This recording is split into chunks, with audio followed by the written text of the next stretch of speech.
It was a quiet Thursday morning in the small town of Pine Ridge, and the sun had barely risen over the old gas station that doubled as Mike's auto repair shop. Mike, a 36-year-old single dad with grease-stained hands and a kind heart, was all ready. Under the hood of an old pickup, his 9-year-old son Ethan sat nearby doing homework on a stack of tires. For Mike, life wasn't easy, but he never let it harden him. Customers came and went, and though money was tight, he never turned away anyone who truly needed help. Around mid-morning, a rusty Toyota Corolla pulled into the shop, coughing smoke. A woman in her early 30s stepped out, looking lost and worn out. Her clothes were plain, her shoes scuffed, and her eyes tired. "Hi," she said hesitantly. "My car just died down the road. I barely made it here. Can you take a look?" Mike wiped his hands and nodded without hesitation. He noticed her glancing at the prices posted on the wall, biting her lip nervously. "I'll take a look first. Don't worry about that yet," he assured her gently. As Mike opened the hood, he immediately saw the alternator had failed and the battery was nearly dead. "You'll need a new alternator, and the belt's worn." "Two," he explained. She sighed deeply. "How much will that cost?" she asked, almost afraid to hear the number. Mike paused, watching her carefully. He could tell she was going through something. "Don't worry about it," he said.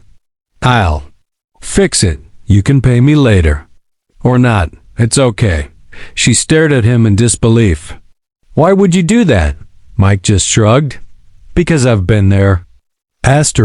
She sat quietly while Mike got to work, occasionally watching as Ethan handed tools to his dad. She smiled faintly when Ethan offered her a bottle of water. "Thanks," she whispered. As the hours passed, Mike finished the repairs, cleaned the engine, and even patched up a leaking hose he noticed. When the car finally roared back to life, the woman looked like she might cry. "I don't know what to say," she said, shaking her head. "You don't even know me."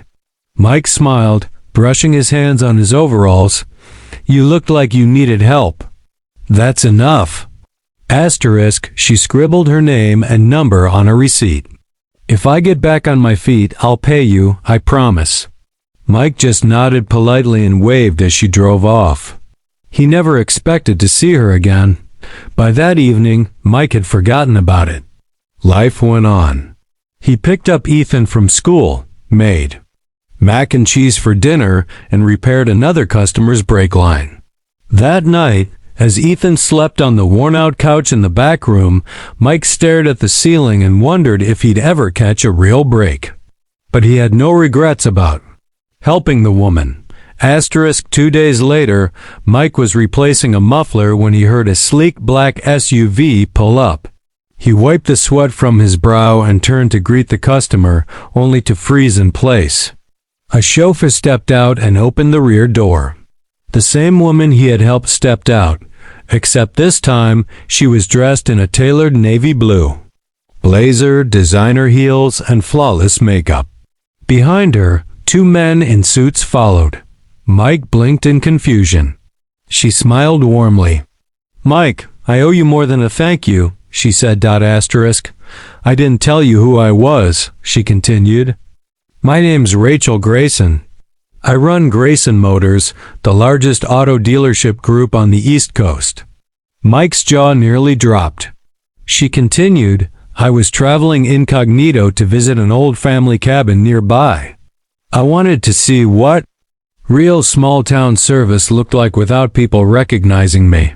She looked around his humble shop, then smiled at Ethan, who stood peeking from the doorway. "And what I found here was rare kindness and honesty.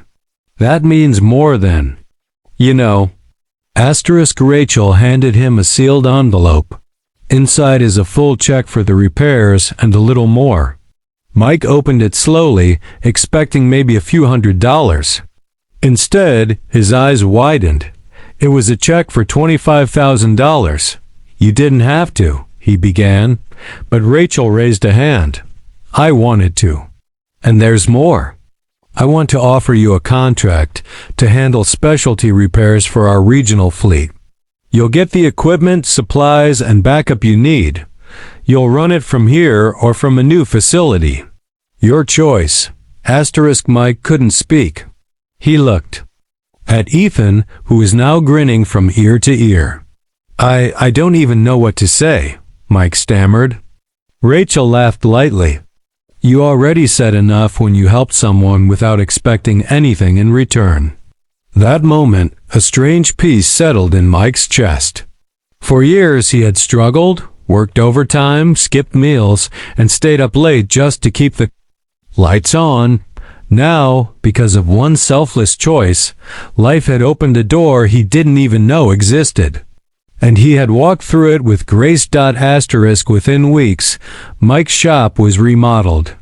New equipment, polished floors, and a sign outside that read, Mike's Auto, official partner of Grayson Motors.